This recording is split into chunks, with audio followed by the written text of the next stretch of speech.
కాళ్ల కింద దాగిన ప్రపంచంలో సామ్రాజ్యాలు ఐక్యత శక్తిపై ఎదిగిపోతాయి మరియు పడిపోతాయి.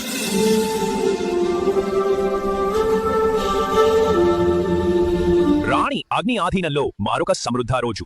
నేను పెద్దవాడవుతాను. నేను కమాండర్ లాగా యోధుడిగా అవుతాను. భూమిలో కంపనం ఉంది. యుద్ధం దగ్గరగా వస్తోంది. మన ఐక్యత అగ్నిని ఆర్పకుండా చూడాలి. మరొకటి రాణి అగ్ని ఆధీనంలో సమృద్ధ రోజు. రాణి కోసం లైన్ను విరిగిపోకుండా పట్టుకో.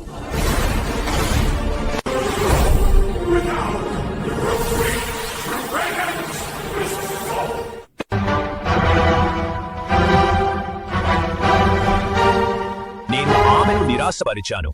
మన హృదయం లేకుండా మనం ఎలా పోరాడగలము? బ్లూస్ తిరిగి వస్తారు. మనం నాశనమయ్యాము. మనం తలొగ్గలేము. మనం ముందుగా ఓడిపోయలేము. అతను వెళ్ళవచ్చు. చిరగలలో మనం చేరలేకపోయాము. ఆగు, దగ్గరగా ఉండు కూడా. ఒక తప్పు అడుగు మరియు మనం తినడానికి పంపబడతాము.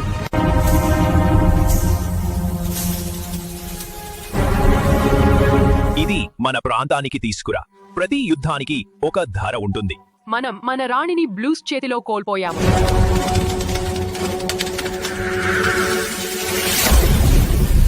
ధైర్యం మనలను కలుపుతుంది. కూటమి ఏర్పడుతుంది.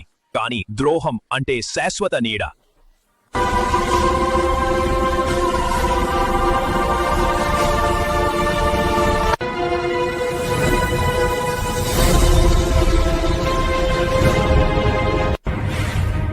మూర్ఖుడు, నీ రాణి శాశ్వతంగా గడ్డకట్టిపోయింది.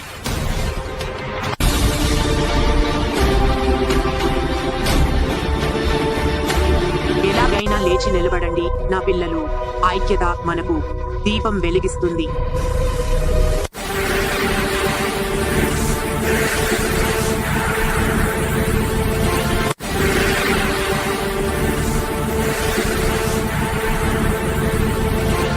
ఇది ముగింపు కాదు.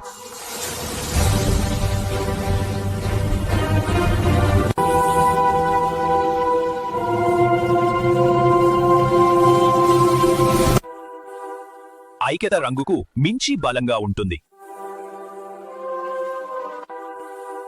ఐక్యత రంగుకు మించి బలంగా ఉంటుంది.